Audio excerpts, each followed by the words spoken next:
Live from the Preston Highway Studios, it's 24-hour Purple People. And now here's your host, John Harper. Hello and welcome to episode number 9 of 24-hour Purple People. My name is John Harper, and I'm absolutely thrilled to have you along for the ride today as we are all set to talk about everything purple. The racing game just ended, the last match for racing in the Challenge Cup this year as we head into regular season play next Saturday in Chicago, and we'll be talking about that a little bit later in the program. Now, a little bit different of a show today. I am joined by, let me introduce my panelist here, my esteemed panelist, Mr. Matt Dalton. Matt, say hello to the folks at home. Hello, folks at home. Do I have to say more? Well, you don't really go have over this to. prior to. John, I am overjoyed to not be sharing the spotlight tonight. Finally, I get my due as a presenter, as a mind here within the Louisville soccer fan base. Spotlight's all on me, baby. I don't have to share with that big lovable teddy bear Glenn. Well, not so fast, my friend, as I will be joining you. As Glenn's Son of a bitch. Little hoarse this evening, still kind of getting over some recent illness, and in all seriousness, Glenn, we miss you, buddy. We wish you were on here with us right now. Absolutely. But we will move on, and we will move forward. Yes, feel better soon. If you haven't watched 24-Hour Purple People before, we have a very unique program. My panelist today, Matt, might receive a yellow card or a red card, depending on just how naughty he is. 2 yellows equals a red, and a red card equals 60 seconds of soccer talk purgatory, as he will be muted and will not be able to enter the conversation. And yours truly might get to sing a song today. I guess I'll have to come up with something. I'm not really sure. So a lot going on in the purple world as of late. A lot to cover today. Open Cup, all sorts of fun stuff. Matt, are you as ready as you are ever going to be? Yep. This is it's going to be a weird one, folks. So hang on. We're going to get through it together. I wouldn't say necessarily a weird one, but probably a little bit on the odd side. We'll see. We will start today with some Open Cup action. So Open Cup, where am I? Am I over here? Hello. Open Cup action on Wednesday night, 4:20. That's not what we're talking about. We're talking about racing. Oh, we're talking about racing, man. I got so excited about the Open Cup. I know it happens, dude. Cup fever. So, Matt, the last match for racing in this Challenge Cup. What did you think of the Challenge Cup for racing? What did we achieve and not achieve in this game tonight? Let's start off by talking about this game. We did not look all that great, especially in the first half. Second half, we came on a little bit stronger. Something down. And I know Malay had a very interesting offsides call there in the 73rd minute, something like that. Interesting. So what did you see this afternoon in Houston from this game with the Dash? You say interesting, I say absolutely blown call. Just bad. But we'll get to that, right? Last game, both of these teams have nothing to play for. They're both out of the competition at this point. And games like this that have really no bearing on the competition and are veritable exhibition matches, they can be hard to get up and get going for. And it looks like that was the case here for us. We didn't mount much of an attack early on. We were designed to keep our midfield very deep to sort of stave off a goal, but we had some costly errors in the absolute last places that you want to make bad passes and have bad runs, and turnovers really hurt us in that first half. Actually led to the Dash's first goal as Leicester got dispossessed. Michelle Prince ate Julia Lester's lunch. I mean, all day. I mean, I as a Leicester investor, it pains me to say that, but she might have lost some stock today. Yeah. She got caught a couple times, but she's a professional. She'll get back on that horse. She'll be fine. On attack, we looked very isolated. All of our players were on islands. It looked like we didn't want to mount an attack. Maybe it's a strategy thing. I have no idea. Um, I do think that we settled down in the second half. We played a lot better, particularly Bloomer. She settled down. I think that on the goal, um, the Olympico from Houston, that where they scored directly off of that corner kick. Keeper interference, that's a thing, right? That is a thing. She got boxed out by two dash players, and I personally think, I mean, and I'm completely impartial. I don't have a homer bone in my body, but I think that maybe there was some keeper interference there. So that was blown call number one. And then also you've got Malay absolutely onside when she makes that run to score the equalizer. So things could have gone a little differently. But overall, not some good in there, and I think a lot more bad, unfortunately. Parker Goins, though, gave us a big lift off the bench in her first minutes in a racing uniform. So that's something good. Yeah, absolutely. I mean, you try to take the positives away from games like this. We talked about last week that there was going to be it was going to be tough as racing was seamlessly out of the postseason of this preseason Challenge Cup. And preseason. Yeah, but you do have to look at this starting 11 for racing. Some interesting choices out there. You know, obviously this is a game that I hate to say doesn't count, okay, but interesting starting 11. What did you think of the starting 11 coming out? A few new faces for us starting, at least. Yeah, I don't know. I can't remember what you said Katie called this lineup. I call it the might as well lineup.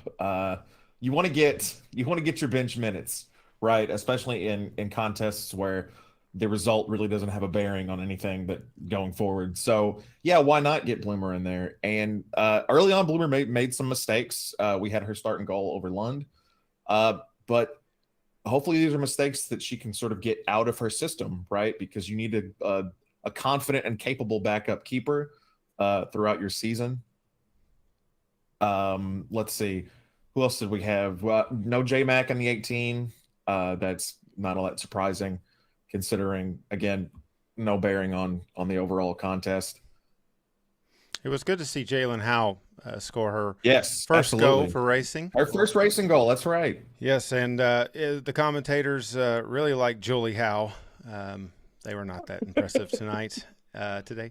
But, yeah, you know, some positives pull out of this one, and we just now put this Challenge Cup behind us, and we'll be heading back to play those Red Stars. It would have been nice to start the season off against somebody that was outside of our group in the Challenge Cup. Not exactly the best scheduling in my opinion, but we'll get to that. Yeah. So we'll see how this plays out, and we hope that racing, you know, did along the way, and I think they did find their form in a lot of ways. So we'll see how this continues into the regular season as racing starts that very soon. Now I can talk about the Open Cup. Finally. So, yeah, there you go. Finally. There you go, John. So on 4/20 last Wednesday, we had the Open Cup match at Lynn Family Stadium against St. Louis FCSC2. We were more than ready. Listen to this reaction here momentarily. Well, let's see. Let's go back to that for a second. I was about to buy that $37 pizza, but go like this. A Danny's better chant from the Coopers supporters. Gotta love it over there, right? Nice. We got to from the home faithful. We got to see Jess on the capo stand. So with this game, Matt, this Open Cup challenge, not Challenge Cup, but this Open Cup match against St. Louis, it was a challenge for Louisville City. Quite the matchup with St. Louis and our ex-coach, John Hackworth. How do you think St. Louis was able to stay in this game and keep City off the board? So St. Louis, they were well prepared for us. In possession, they allow us to volley from the wings while they crowded the box. And in the open field, we're usually very deadly. after picking apart passing lanes and getting the ball into the box before our opponents can set up defensively. But St. Louis's legs are just fresher and younger, and they did a really good job of getting back in front of the ball. St. Louis also does a really good job of compressing the field, which, again, compromises our ability to link up in the open field. That's not to say we didn't have chances, right? We had 5 shots on frame. We had one particularly very close from a dead ball in the second half that kind of bounced around both PDP and Nile. But ultimately, and I'm fully prepared to get booked for this opinion, I underestimated Hack as a tactician. Credit where it's due, he knew how to play us, and we were forced to grind this one out until the bitter end. And you're seeing that here in one of the many PKs that we had to take. Yes, a lot of PKs. It felt like this thing went on forever. 9-8, Louisville City finally pulling it off. Linehouse with an impressive celebration. People taking selfies with the Kings Cup Hops there. So Linehouse very excited about his scoring opportunity and getting it done in PKs. When you look at the stat line on this game, St. Louis only 3 shots on, and I believe only 1 on target.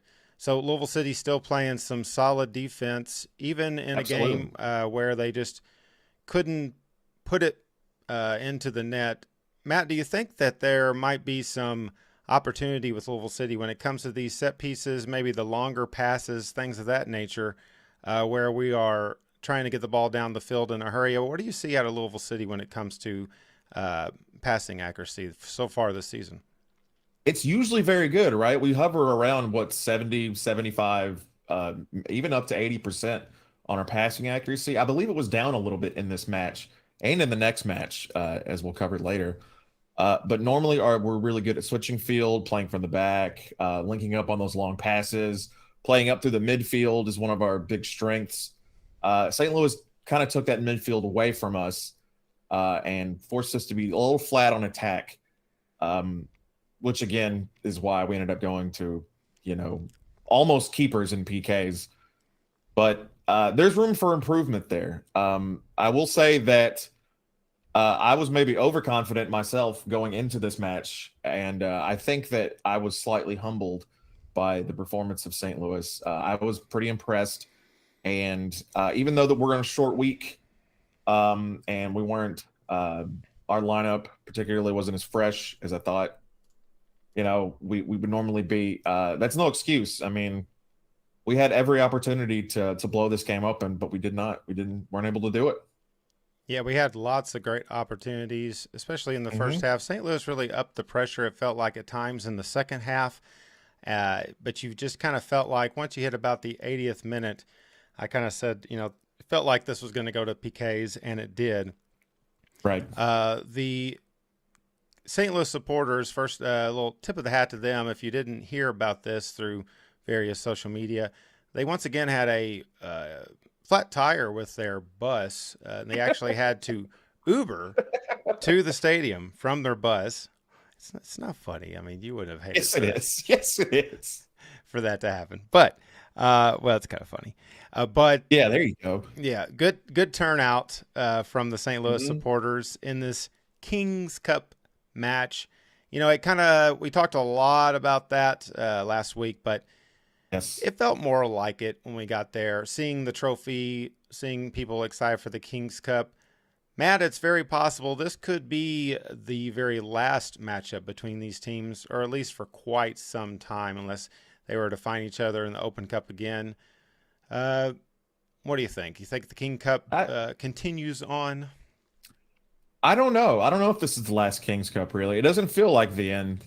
We can meet STL SC1 in the Open Cup again, or maybe even in a preseason friendly. And despite my bitter and jaded opinion, the SGs are seemingly ready to rekindle this rivalry whenever possible. It may continue until St. Louis finally gets a meaningful win over Loucity, and that could be millennia from now. There's no telling. We'll all be dead by the time that happens. So maybe it's the end, but I don't know. That's very possible. Katie got to take on a St. Louis supporter in a game of sorts. I'm not really sure exactly how she gets to go on the pitch and I don't. But she got the win. Very impressive performance. Somehow Would she's. you have done as well? Do you think, John? Like, would you have? She went out there and she dominated. I wouldn't mean, have she made us missed. all look good. I wouldn't have missed that third shot. I'm gonna have to That's keep what my I'm eyes talking on the. about, I'm dude. gonna have to keep my eyes on the chat room. Yeah, I wouldn't have missed or that third behind one. you. Somehow, she might. somehow Katie gets. Katie gets a lot of. She gets a large pop, a large reaction at Lynn Family Stadium. Me, not so much, but she, she got it done, and she won second half VIP access, I believe it was. So I got a free beer club out access. of it, so that was okay. Yeah, I got a free beer too. You did? Yeah, why didn't I get 2 free beers? I don't know. Probably because you just said that you wouldn't have missed. I mean, you're never gonna get a beer again. I probably won't. You're right. Yeah. Man. All I could see when I was looking down on the other side was just like torn hamstring, torn the ligaments. I was like, please, why are you running? You're Googling whether your insurance covers this. And then she happened to be on the capo stand right after the second half. The schedule she made, knowing she was going to participate. God love her. I love her too, though. She's crazy. We all love her, John. She said I wouldn't have made it to the last one. Let's have a little chat update here. Kelowna says, not me, it's not the King's Cup to me. Fair opinion. Fair. Yep. If you watched last week, I think most of the panelists share that opinion as well. We were trying to peer pressure Glenn into getting into the chat. Did that happen? Is Glenn in there? I don't think he is yet. He might. Yeah, I don't think he watches the show. I think that's part of the problem. I don't think he does either. Yeah. Well, we are moving on in the Open Cup. We'll talk about that in the second half. Our big / small opponent up north. So we'll be talking about that in the second half. But Open Cup, fun environment, Lynn Family Stadium. Weather starting to get better here in Louisville. Thankfully. Yes, and I believe we're going to have pretty decent weather coming up this weekend as we take on Pittsburgh, which we will also talk about in the second half. Moving on, however, in the first half, more cup sets. So the Open Cup is a crazy competition that is down to 32 teams. Matt, definitely some cup sets in this last stage of games. Who are your biggest cup sets, and what are some games that you felt like were closer than they should have been, maybe? Now, you may be missing Glenn, as we all are. Again, we're very much missing Glenn. But most of the time in these segments where we have to pick out, like, what was your biggest thing of the weekend? What's your favorite thing? Glenn and I inexplicably pick the same things every time. So just take these as Glenn's picks as well. Yeah. Okay. Right? Northern Colorado Hailstorm FC, this time without Owen Dom or Danny Fondes seeing the pitch. 1-0 win over Real Salt Lake, the MLS squad. So that's a USL 1 team over an MLS team. We've got San Antonio FC, which is a team out west in the USL Championship, over Austin FC, which is the current Western Conference MLS top of the table leader. They won 2-1 in extra time. I think the one that sort of got the most play, at least in terms of like around here, probably because of the wonderful atmosphere in Hamtramck Stadium. Detroit FC 2-1 over the Columbus Crew. The Columbus Crew, another MLS squad. That was very dramatic with a late winner from Detroit City.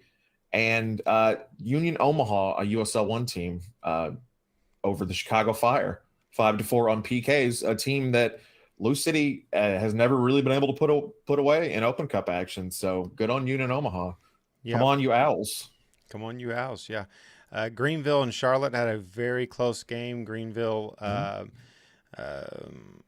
with the equalizer late in that one. Charlotte did pull out the victory. I think one that somewhat jumps off the page from a USL standpoint, Birmingham losing 2-0 to the Pelicans of Tormenta FC. Aren't they Pelicans? I believe they are. I think they're Pelicans. Seagulls, something like that. We have an ornithologist in the house in the chat. They can tell us what it is. In that game, Birmingham 64% possession still did not score. They're not looking all that sharp so far this season in general as Birmingham. So it's very exciting. Third round of the U.S. Open Cup, of course. Detroit beating Columbus set the stage for what we have coming up. Detroit is looking pretty sharp. They moved up the table this week in the USL. So it is going to be really something come May 10th at Keyworth, which we will cover in the second half of today's program. These cup sets are a lot of fun. This Open Cup seems to be gaining a little bit of momentum now as we're heading into the final 32. Matt, do you think this Open Cup will eventually kind of get over with the U.S. market, or is this something that's going to have to go for a very long time before it really catches on? So are we talking about this year or just in general? Well, both. I'm just going to go in general. Yeah. Right. So the for those of you who don't know, the rights are currently with ESPN, right? But those rights, I believe, next year will go to HBO Max, as HBO has and Warner Media have kind of dove into the live sports market, right? They're looking to have more live sports, so they got the rights to not only the U.S. Open Cup but all of USSF's sort of umbrella, right? So they'll be showing U.S. men's team and women's team matches on HBO Max, right next to Game of Thrones, and the new Lakers show is very good. Anyway, yeah. So I'm interested to see what they can bring as I'm reminded, as I am every year watching NBA playoff games, that Warner Media and TNT are far superior at presenting games than ABC and ESPN, right? TNT and Warner Media have made they make games look better. Just frankly, they get you more hyped. Their pre and post game media is much better. So I'm really interested to see what effect the HBO deal has on the U.S. Open Cup. Maybe we'll get more eyeballs on it. I don't know. It is a premium subscription service, but there's a pretty good user base there. And, you know, if you see live when you go to watch Tokyo Vice or whatever, and you see like, hey, this is a live section, I mean, hey, you might jump over there and check it out. And really, that's all you need for the most part, right? Yeah, I was not Just give it a expecting shot. Tokyo Vice reference on today's program, but that's fine. It's a pretty good show too. Yeah. You know, I think it will eventually catch on. At the tailgate, we met some people that were from Australia, and they were in Louisville. Australia. I'm not really sure why they were in Louisville. They said it was for the Open Cup game. Of course, I think they were being facetious. But explaining the Open Cup to them was kind of like talking about, hey, it's like the FA Cup. We were trying to find things that they would understand in the soccer world and think, oh, okay, you know. So, you know, I think eventually this will catch on. The Open Cup is a very interesting format. These group stages, well, now we're kind of past the group stage, although we still are in a group. 32 teams left, Louisville City being one of them. A familiar spot in the round of 32 for Louisville City. So we're very excited to see where we go from here. We get a little break from it as that next round is on May the 10th. And boy, do we need it. Yeah, we need a break in general with the 3 games in less than a week for Louisville City.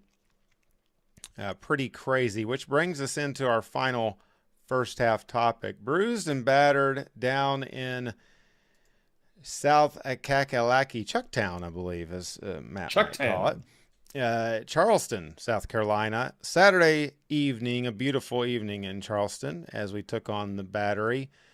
Louisville City finding some late magic at this one, a 1-1 draw with Charleston. Matt, what'd you see from City out there? So earlier we discussed what I would consider the cause portion of this match, right? The Great War to this match is World War II. And now we've moved on to the effect, okay? So let's look at some math first, all right?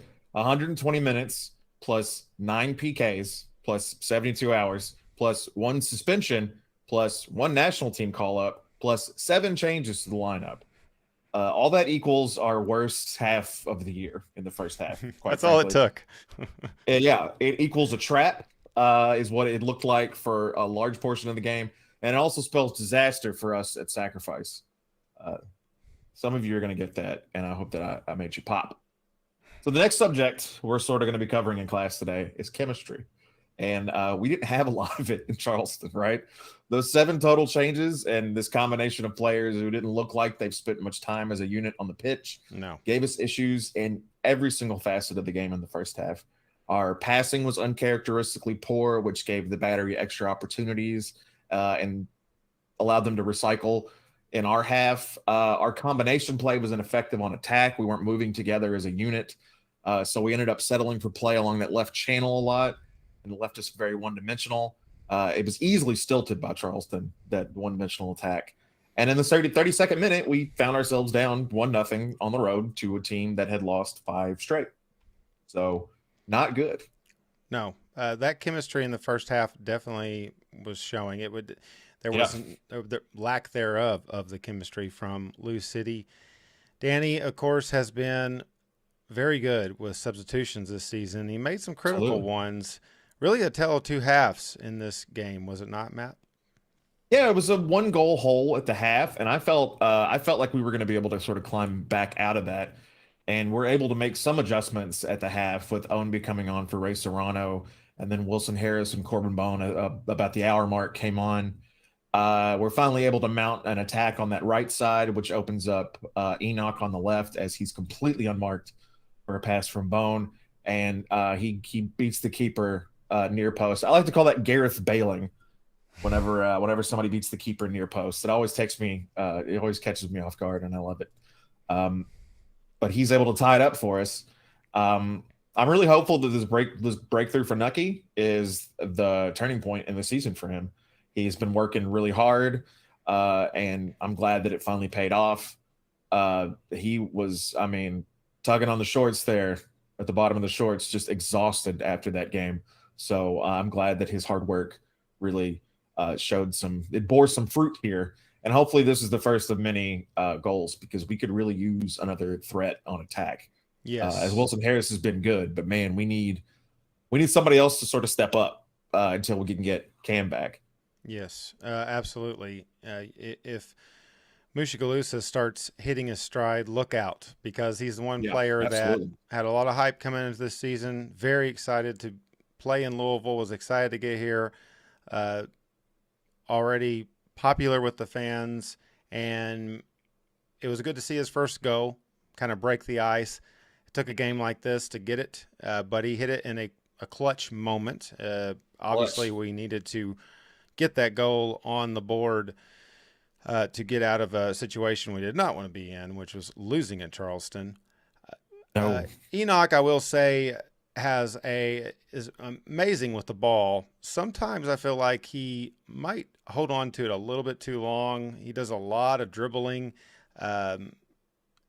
I don't know if that's to buy our offense some time to get down the pitch at times. I think so. Ownby's been guilty of that in the past as well. I think Ownby's gotten better on timing his runs, especially this year. So, but I think that's to buy maybe the fellas a little bit of time so they can run up and assist on that. But he's got really good handling skills, right? I mean, he can hold his own in isolation like that. Yep, and I see that he does draw a lot of double coverage, which is scary to think, because if he's drawing double coverage and he has not been our main scorer so far this season, then that's going to open it up even more for some other players on this offense. And then eventually, when you add Cam back into this starting 11, boy, look out. That is a trio that could really set fire. So all things considered, and all the mathematics and chemistry that you threw at us there, Matt. A little bit of history in there, too. Yeah, a little history in there. It did add to this performance in Charleston, and it wasn't necessarily a bad performance. We're talking about 63% possession from Louisville City, and we are disappointed in this game, a game that I was overconfident about, I'll be the first to admit. But it happens, man. Yeah, should I give myself a yellow for being overconfident. Have you ever given yourself a yellow before? Do it just to see what it feels There like. it You is. know? Wow. Oh. Oh. Ugh. Making sure the button still works, huh? Girl, I don't know if I should defend or attack or just get another one immediately and then get thrown out. That's the Toast method. We love you, Sean. I'm sorry, Sean, you're not watching this, but I still love you. Yes, we all love you. You know, in my view, sort of looking through these violet colored glasses, we learned that we can concede first in that match and we can still salvage something out of it, right? This is a team that really wants to sprint out of the gates and put one on the board really early. And last year when that didn't happen and we got behind early on, that was typically it for us, right? I believe the broadcast I was watching even quoted the record of what happens when we gave up a goal first. It was not good, right? But twice this year, once against Charleston and then once against Indy, we've been able to scrounge a point from an early deficit. And I wish that I could say, hey, we got all 3 points. We came back and took that lead. But, hey, a point is progress, right? Yeah, and you'll take that point on the road any day, especially after the schedule and the traveling Louisville City did. You will take that point all day. And we remain unbeaten, and we remain having the best start in club history. No losses on the board. So, I mean, that's exciting. Are we 5-0-3 now? 6-0-3? Yep. And we have a 10-goal differential right now, and so does our opponent next Saturday, which we will talk about in today's second half of action. And that actually is coming up right about now. Folks, that does it for our first half. We will take you to halftime, hug time. Stick around. We got a lot to talk about, including that round of 32, Louisville City playing Pittsburgh this Saturday, and all sorts of stuff. Maybe some hot dogs, put a little pro relish on there. We'll see. Stick around. Halftime, hug time.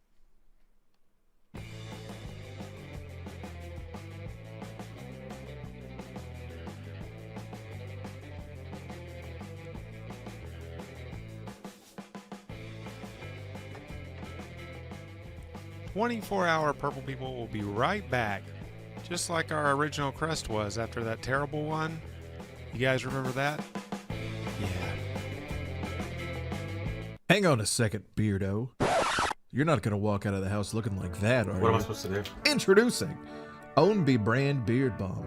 One dollop of our made-in-the-USA scruff gravy can transform your hell no tea into a go tea in seconds. Made from our proprietary blend of 11 herbs, spices, pulps, mashes, animal tallows, stamens, tree milks, shells, and a hint of apple cores for a pleasing and saucy aroma, Ownby brand Beard Balm will have your stubble in playoff form all year round. From the hills of fair Virginia to the wings of B-Town's pitch, reach for Ownby brand Beard Balm. Ownby brand Beard Balm. When your whiskers start to itch. Available wherever fine made-up products are sold. Not endorsed by any soccer players, real or fictional, so please don't tell him.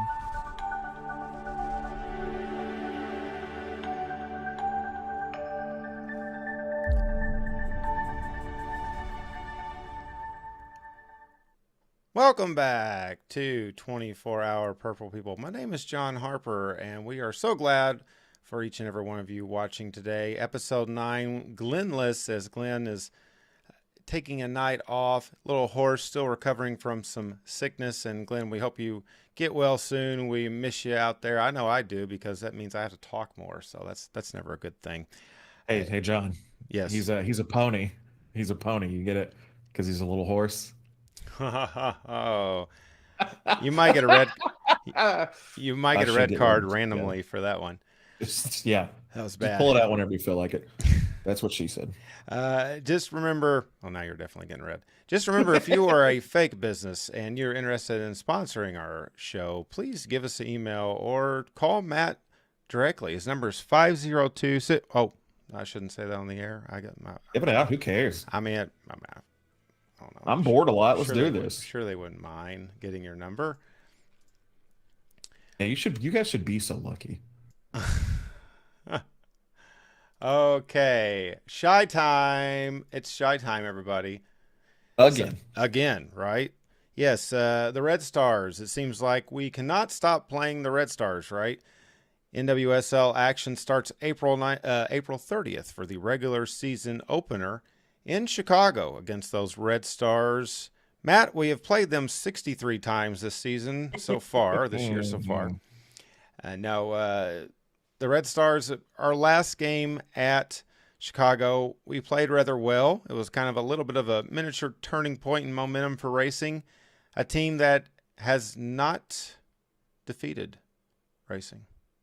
Ever in our history. Ever. Yeah. So it could be a little chippy out there. What do you think Racing can do differently maybe to get over that hump and win a game against Chicago? I'm just gonna throw it out there and say that I'm really sick of talking about Chicago. Okay, this is our 9th show, and we've previewed this match 3 times already. The difference this time is this one counts, and I mean really counts, right? Mm-hmm. What do we need to do differently to beat a team we've already drawn against twice in the last month? We need a this one counts mentality. With only 22 games in the regular season, these games have some real weight to them, right? Taylor Twellman today, and I'll probably get a card for quoting Taylor Twellman as well. Mm-hmm. He put it pretty well when discussing another league. He said, you can't win the league in your first few games, but you can lose it, right? So we need to bear that in mind, and we need a result here on the road really puts us in a good foot moving forward. We have the players. We know Chicago pretty well. We have the plan. We know we can hang with them, right? They've never beaten us. Now it's time to put all that together and get that 3 points on the road. Yeah, I think, this is kind of a reset, but in a lot of ways it's not, because Racing has been consistently playing better, overall better quality when it comes to passing, open looks, just lots of good things we're seeing from Coach Kim and Lavender out there. Matt, do you think that playing them this many times, does it benefit Racing more, or does it benefit Chicago more as far as experience and who they have out there? I think that Chicago has, I think they've been together longer, right? At least a certain core group of that team has been together longer because they've just been in existence longer than we have. So that kind of experience, they can being able to play us that many times. I mean, it's going to be within their wheelhouse to kind of pick us apart a little bit, right? But we've still got some unknowns in our back pocket, right? Just today during the dash match, I mean, we saw a couple looks on set pieces, a couple what do they call those? Practice pitch looks that Coach Bjorkegren pulls out. I mean, we got some tricks, man. I mean, they haven't seen everything that we can do, and we certainly haven't seen everything that they can do. We've also got a couple pieces that we haven't really integrated into the lineup yet, and in Chidiac and Holloway, and I don't know if they're going to be available for this game in Chicago, but I would be interested to see how they're played moving forward. Yeah, you're also going to have a very fresh Jess McDonald out there who's ready to get into the league action. This game today was very interesting. You could tell Racing was trying a few things here or there, not only with the starting 11 and who they had in the 18, but we saw some interesting set pieces. I think one outside the box. The color commentator on this match today seemed a little critical of just about everything Racing was doing. At one point, she said something like, "I wouldn't have pulled." It was after the set piece. She said, "I wouldn't have pulled that move in the Challenge Cup. Maybe you save that for later in the season." And I'm thinking, this is where you practice for later in the season. These type of little trickery plays. Like, I mean, come on. I don't know. Yeah. That's how the shit works, lady. That's why you're calling matches and not coaching them. Yeah. All right. Yeah. Well, she probably was a coach or a player at some point. So. No, she's probably. We probably insulted her dearly, like gravely. Probably did. Like, she's probably great. I don't even know who it was. If she's in the chat right now, please fire back at Matt. Yeah. Okay. I'm at me, bro. Here is a loaded topic as a huge matchup. Huge matchup. We thought this one, the one with San Diego, was big. This is even bigger, I believe, as we are playing host next Saturday to the Pittsburgh Riverhounds, our old friends, the number 2 team in the USL East. a team with 10 goal differential, same as Loucity, a team with a lot of experience from front to back, from coaches, management staff, to players, all sorts of great experience here for the Riverhounds. They've played some pretty solid matchups. Matt, so far this season in the USL, what have you been most impressed with Pittsburgh? So I spent a portion of yesterday afternoon watching Pitt's absolute shellacking of ATL2, right? And at some point I said to myself, why are you doing this? Why are you allowing yourself to let match day nerves set in a week before match day? And I switched over to watch the Celtics go up 3-0 on the Nets. But Pitt put on an absolute clinic, all right? They've been able to retain all the features of a stalwart Bob Lilly defense while adding some real firepower with all-time USL leading scorer Dane Kelly, who has not lost a single step and is tied for the league lead again with 6 goals. He's being fed by an outstanding and underrated Alex Dixon in the midfield. Yep. He's got a lot of help up top with Russell Cicerone and Kennardo Forbes. Their attack is absolutely clinical and efficient, right? So they've scored 2 more goals than we have as a team, right? And it took them 43 less shots to do it. Just let that sink in for a second. That's good. That's very good. This is going to be our biggest test of the year by a pretty wide margin, I think. And luckily, we're going to have a week to recover from this pretty grueling stretch of games that we've been on. We just need to take advantage of the chances that we get on goal because there might not be many of them. Exactly. This is going to be different from a lot of other opponents. You have to make these shots when they come available to you. When we have the opportunities, we have got to sink them because, as you just said, there might not be as many opportunities with Pittsburgh, a team that has something old, something new, a coach that we know all too well. It's going to be very interesting to see. Katie says they are one of her least favorite matchups. Also, Calvin commented a moment ago and said the Onby brand beard balm is not available at the team store, and that needs to change. I agree. Wow. Calvin. Wow, step up, Loucity. Come on. Hot take there. Come on. No, Pittsburgh, little something old, little something new. Coach Lilly, we know one of the best coaches in the league. Absolute legend, that guy. And a legend in U.S. soccer. And what a rivalry we have had with Pittsburgh, a team that deserves a rivalry with us. They have been very solid along the way, have they not? Oh, yeah. And man, one of my fondest memories, it was on our birthday, actually. It was. On our shared birthday. We traveled to Pittsburgh. I believe it was 2018? 19, I believe. Was it 19? Did we figure this out? No, I think we won the cup that year. But it might have been 2019. We traveled up to Pittsburgh and watched an all-timer from the stands they constructed specifically for all of the away fans coming in. Just a wonderful moment with Loucity history. Yeah. Pitt's been there every step of the way with us. I mean, if you take, I strongly believe that we are sort of the crown jewel within the USL Championship crown, right? We're the centerpiece because we've been so good for so long, for so consistently, right? But Pittsburgh's right there, man. They haven't taken a year off since I've been watching. So, no, they have been strong. They have been strong since their inception into the league. They're a great team, and they're a great team this year. Obviously, if you just look at their stats on paper, a very strong team that puts a lot of shots on goal. They make the best of their chances. It's going to be an interesting matchup. They did, unfortunately, lose to Cincinnati, so we were rooting for them then. But, of course, things changed this week. I almost listed that as an upset, to be honest with you, because I really expected Pittsburgh to win that match, but here we are. Yep. So hopefully we get the win next Saturday. It's going to be a big one. Big one. A nice day from what I can tell with the weather forecast. Hopefully we'll have a great turnout. We need a big crowd coming up this Saturday at Lynn Family Stadium. Yeah, bring your dog. We hope to see everybody there. I'm really excited about this one. I'm actually off see your work, dog. so that's excited. Yeah, let's talk about that for a minute. So it's Please. pups on the pups on the pitch. Pups on the pitch. That's probably what's going to happen. It might be pups on the pitch. We Pups don't know. by the pitch. Pups somewhere in the stadium. There's going to be dogs at Lynn Family Stadium.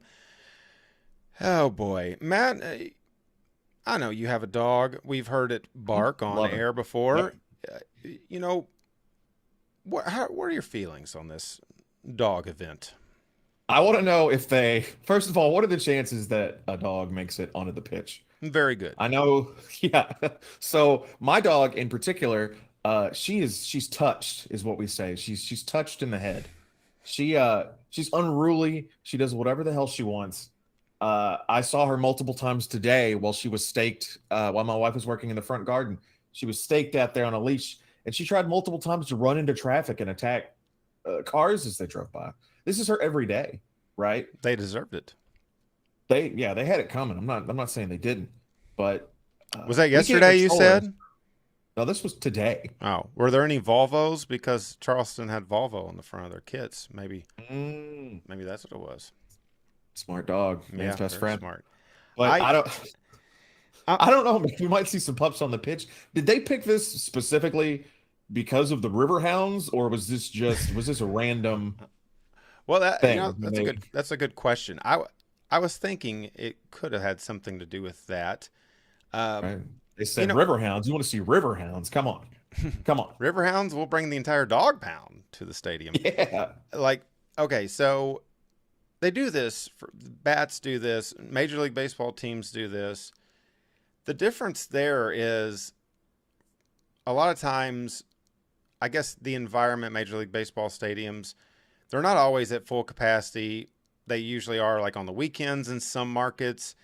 Right. I just feel like, I don't know, it's very tight corridors. Maybe not tight corridors as much as it can be a little congested when it's a good sized crowd at Lynn Family Stadium. I don't know. How are they going to keep that? How are they going to keep dog droppings from being around the concourse of the stadium? Matt. So there's that, right? On particularly sunny days, and I haven't checked the weather recently, but the last I checked, it was going to be a pretty nice day on Saturday. On particularly nice days, especially if people have bought a supporter section, a Stop It All In ticket, and don't feel like standing in the griddle. A lot of people hang back on the concourse in the shade, right? Like, how's that going to work? What are they going to be pinned in? Yeah, I don't know. Question. I don't know. I'm interested to see the setup. Great question. A lot of people, we might be stretching this out a little bit. I'm sorry for talking over you, John. But a lot of people, I think a lot of soccer purists, and I don't want to speak for Glenn, but I think maybe he would have taken this stance. A lot of soccer purists think if you're not coming for the game, then there shouldn't be anything else that you're coming to the stadium for, right? Like, we don't need gimmicks to get people in the stands. We don't need gimmicks to get butts in seats. But I don't know if we're there yet within this particular community. Maybe the U.S. soccer community in general, right? I don't know if we're there yet. Maybe we do need some gimmicks. Although I don't think this is going to get people who wouldn't normally come to a match to go to a match to bring their dog. I don't think so. I think this is going to be people who already have season tickets. Right. And are like, oh, I can bring my dog now. Yeah. Oh, good. They can crap here instead of the kitchen floor. Yeah. No, I mean, I kind of agree with what you're saying, calling it gimmicks, but there's a difference between saying, oh, it's beach night or it's whatever. We've seen these different, and a lot of them the supporters came up with them a lot of times. It's early in the history of Louisville City, but, me wearing my Hawaii 5-0 gear is a lot different than bringing my pit bull to the stadium. So we'll see. I love pit bulls, but I don't own one. But, bring whatever kind of dog you have. I really hope there's some sort of dog chant. Maybe the dogs could actually sync up at some point and do something. I hope that Pittsburgh, I hope the Riverhounds I hope they don't draw power from this, right? I didn't think of that. Right? I also love dogs. I want to see your dog. Tweet us pictures of your dog. I have a dog tattoo right here. I love dogs so much, more than people, more than John, more than Glenn. Okay, Calvin's got some. They're limiting all the dogs to the waterfront, so people like me who don't have a dog are going to get displaced by all the people taking. Calvin, come on down to the Cooper section. We would love to have you, Get with good us in the sir. griddle. Let's go. We would love to have you. You know, Stay into the sun with us. I actually did see that. We'll see how that works out. I mean, they have to get from point A to point B. I mean, what if they want to go to a specific bar? What is the dog going to just stay? Be right back. I don't know how that's going to work, so we'll see. They do that sometimes. Yeah. Yeah. Not mine, not my dog, but some dogs do that. Right. Yeah. I would like to see kind of some random things like this. It was an interesting move. When I saw it, I was like, I had to do a double take. I couldn't really believe it, but we'll see how it works out. I'm just excited for the match. The dogs can do what they want. I'm sure it's going to look good on TV, give some great camera shots if the USL production team can actually manage that. So we'll see how that goes. Fingers crossed. We love you, Mike Watts. We're not talking about you. Man, if it brings people to the stadium, I'm all for it. $2 beers, whatever it takes. Just get your butt in the seat. No, root these teams on, man. I generally agree with that. Okay, we will move on from Pittsburgh, and we'll see you Saturday at Lynn Family Stadium. 32 to go. 32 teams remain in the U.S. Open Cup. This is where it starts getting very interesting. Matt, these 32 teams that are left, besides ourselves, lots of interesting matchups. Before we touch a little bit about our own matchup, what are some of the other matchups out there that you are looking forward to the most? Potential cup sets again, maybe? So definitely the match within our group, that's FC Cincinnati and the New England Revolution. Obviously, everybody wants to play Cincy, right?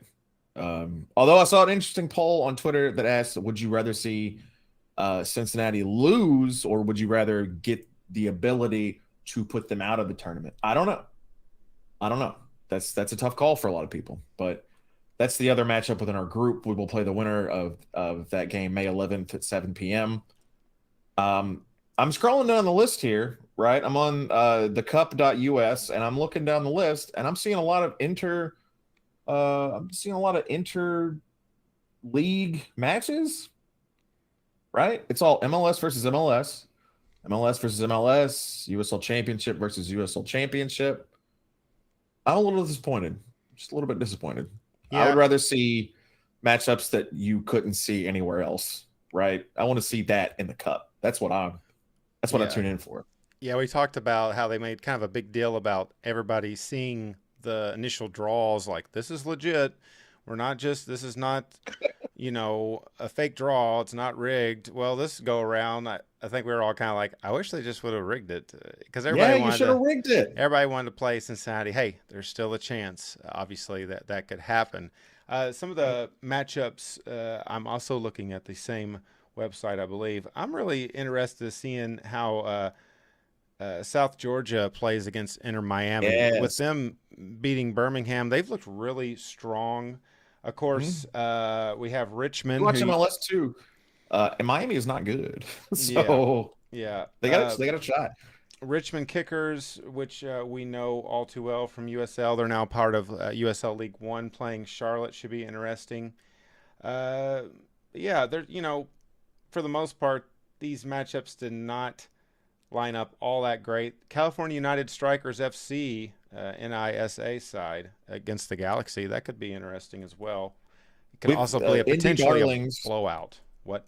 Yeah, Indy Darlings, North Carolina, Northern Colorado Hailstorm versus Union Omaha, two USL One teams. I don't want to see these teams go up against each other. No, absolutely not. They're going to do that anyway. I want to see them go up against the FC Dallas or whoever, the Timbers. Who cares? Yeah. I want to see what they can do. Yep. So we'll see. But, potentially Louisville City could end up playing Cincinnati. We'll see how this pans out, as we will be taking on Detroit. So we will not break this down 100% of the way. But, Matt, reactions to drawing Detroit in this round of 32, playing at Keyworth? My first reaction was shit. And then I got to thinking about it some more. The reaction initially was because we didn't draw Cincy or the Revs, and then my second reaction was shit.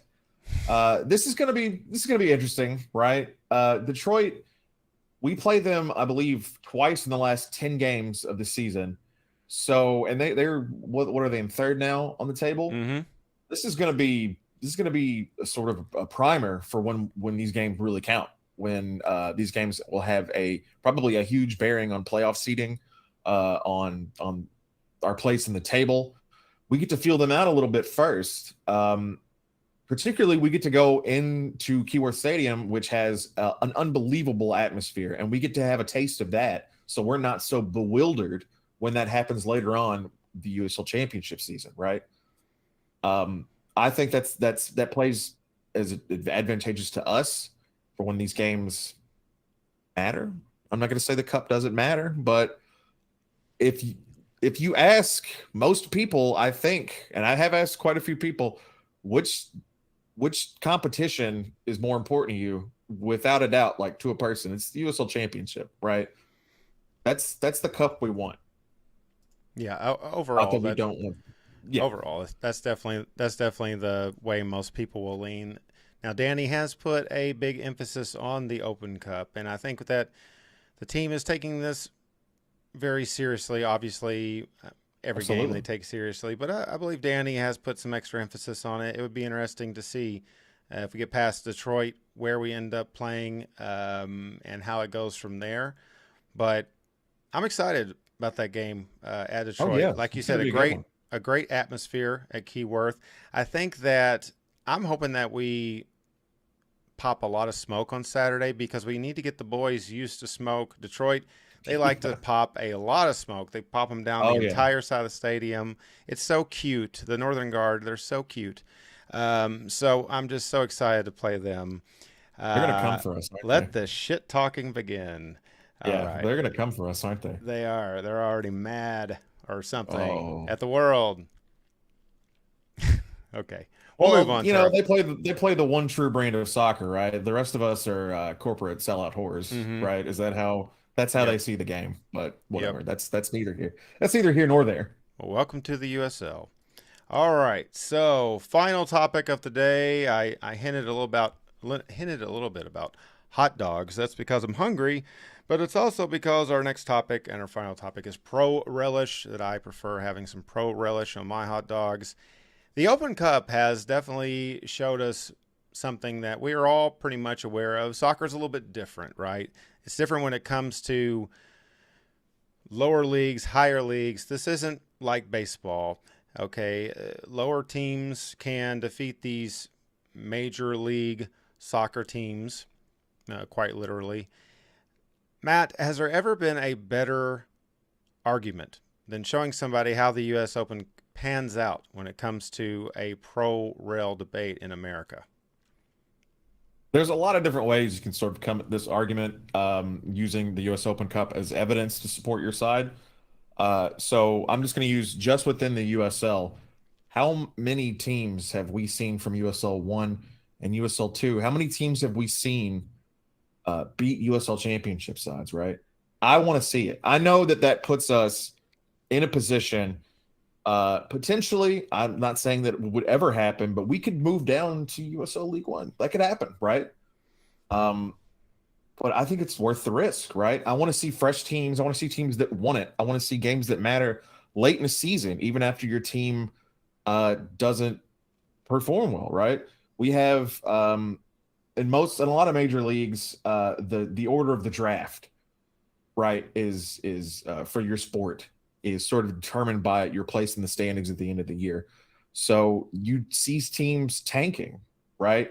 You see this particularly in NBA games. I'm a big NBA fan, so I follow that. You see teams just lose, just send out their worst players to go stink the floor up. So they get lottery picks, right? The lottery system itself was something that the NBA instituted to get teams to stop tanking. This would have the opposite effect. This would get teams to play harder on the lower end of the table. This subject, I guess, and since Glenn's not here, I guess I can just climb up on my soapbox a little bit. This is a subject that comes up in our chat constantly. I really like to joke about teams that are at the bottom of the table being like they're in the relegation zone, even though we know it's not going to happen. I think the biggest detriment to the argument of pro rel in America is the facilities that some of the lower league teams play in, right? And I think as time goes on, I think that the USL is going to keep expanding and showing viability, and I think that that's going to get owners and cities to buy in and build facilities and soccer-specific stadiums for their teams, right? I think that's going to bolster the argument for pro rel, right? Because you're not going to have a team play in MLS on a high school pitch, right? And some of these lower league teams, they don't have those facilities. I think Lynn Family Stadium was huge for the league, right? It was really the first stadium of its kind in lower league America, and it really set the blueprint for what could be done. And I think other teams have taken note and are moving ahead with their plans to sort of get their stadiums in place. And the more that happens, the more the argument gets bolstered. I really hope that I live long enough to see Loucity be the first team to earn its spot in the top league in America. I want to see us go up that way instead of buying in with billions of dollars that we don't have, you know? Oh, very well said. Thank you. But I'm going to go ahead and do this. Let me tell you why. So, attendance, the little SpongeBob gif, attendance. Okay, so I agree with what you're saying with the stadium argument. Some of these stadiums definitely a little lackluster. However, I would argue that if pro rel is to succeed, it has to be something that is based on not only the play on the field, but it has to be about the supporters of these teams. Okay, every stadium jam-packed looks great. Okay, Greenville had a huge turnout against Charlotte in the Open Cup. They don't have the nicest stadium. Okay, it's not a state-of-the-art facility, anything like that, but it looked great because it was packed. Keyworth in Detroit, very old stadium. Nothing, it is about as bare bones as it gets. And you got some stadiums out there that are way worse than that as far as those looks. And I see what your point is overall, Matt. But I will say, look at England, okay? Look at like Premier League and some of the pro rel places in the world. Some of those lower league squads, even in areas that soccer is the main sport, don't play in the best stadiums. They might play in stadiums that have been around a really long time that need a remodeling. I know when we went to Queen's Park Rangers in London, I had to sit like this. The seats are so close together. And I know that, I guess, generally speaking, Americans are kind of like bigger build, especially this American. Fatter, you can say it. Yeah, fatter. Yeah. Hey, I'm not going to read you again. It's just me and you. I can't keep reading you. Yeah, right? What are you doing? Point being, though, it's not like everybody plays in places like Lynn Family Stadium. We see it every week. Every time there's a home game, whether it be Louisville City or Racing, we see one of the best stadiums in all of America. And the USL, we are kind of the blueprint for what could possibly happen. And let's take a look here at Lexington. Okay, Lexington, Kentucky's got a great plan for their downtown stadium. Knoxville has a great plan for their downtown stadium. They're talking about academies and networking between local teams and youth teams and things of that nature. It is starting to build. And we can't forget that the USL is still very young. Louisville City joined in the league in 2015. It's a very young league, and they are setting up what feels like pro rel within the USL, are they not? Mm-hmm. Yeah, I mean, the USL functioning as the USL Championship is even younger than that, right? It seems like the rebrand was focused towards a promotion and relegation. Now, whether or not we get it within the entire pyramid structure of the United States, I don't know, right? If you will allow me to ramble, I think that there are things that could come together and make it really viable and possible for the entire pyramid to be in a promotion relegation type of deal.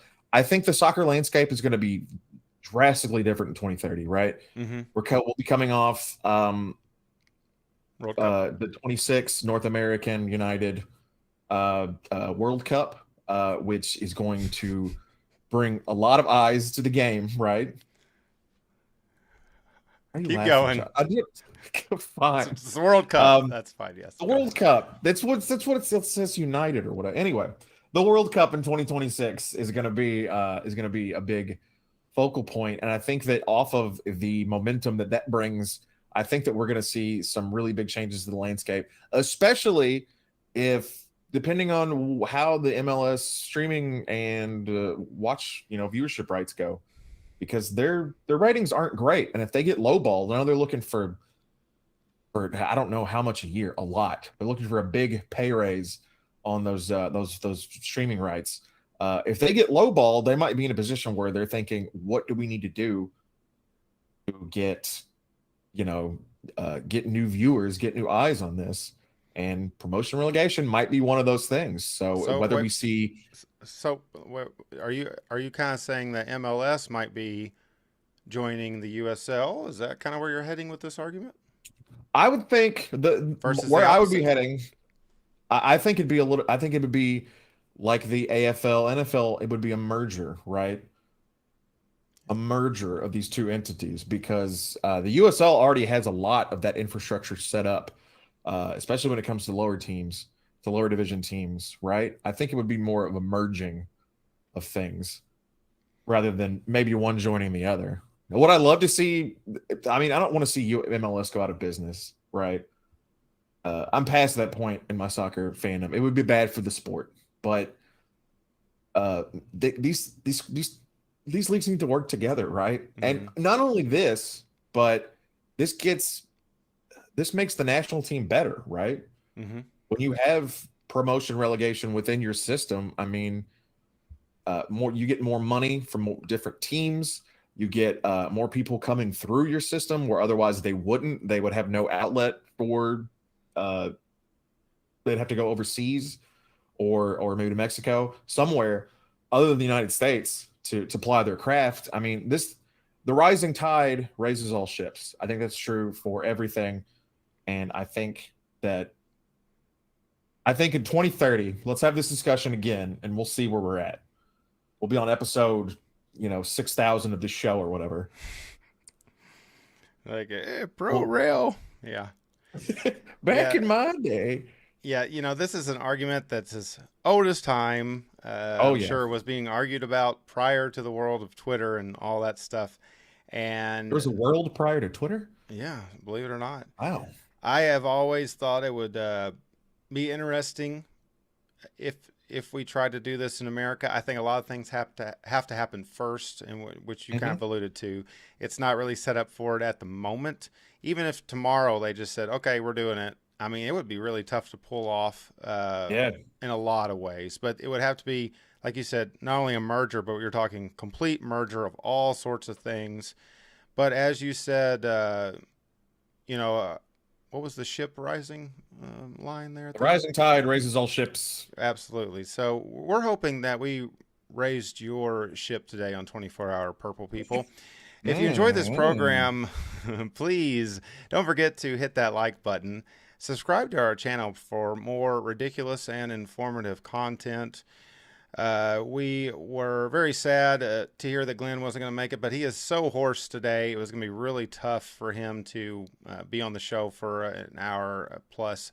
So, Glenn, we hope that you will be back, and we have a feeling you will be next week. So we hope we made you proud, man. Yeah, we hope we carried on. We hope we did well in your absence. And we love you. We love you, buddy. Yeah, we do. We love you. And I was going to sing when I red carded Matt, but that'll have to wait till a later day. I want Glenn to be around to see his reaction to the song that I've chosen. So don't forget also, you can check us out audio form. We are on Spotify, Google, all sorts of different podcast formats out there. Usually we drop on Wednesday afternoon. So if you want to check out the audio form of 24-Hour Purple People, we invite you to do that as well. You can always hit us up on Twitter or Facebook, comment, all that kind of stuff.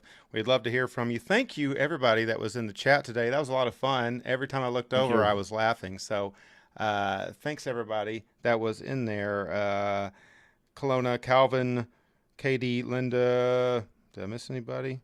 Well, I probably did, but thank you all very much. Don't forget though, hit that like button. It does help us get seen on YouTube. I hate that For saying, hit the like button, but it does help. Smash so it. Smash it with We got your a lot of good fist. things. We got a lot of good things in the pipeline, so stick with us. Absolutely. We're working on a lot New of commercial is almost done for our new We're getting there. sponsor, so it'll be coming up very soon. I have a little time off this week, so I'm going to be working on that. And So we have jobs too. We do all this, and we have jobs. yeah, this is my main job, Give and us I a have a break. secondary job that pays way less. So, all right, ladies and gentlemen. Well, thanks for joining us today. For Matt Dalton, I'm John Harper. We've been 24-hour Purple People. Keep it purple, fam. We will see you next week back at our regularly scheduled time, Sunday at 7 p.m. See you next time, folks. Love you guys. Love you guys.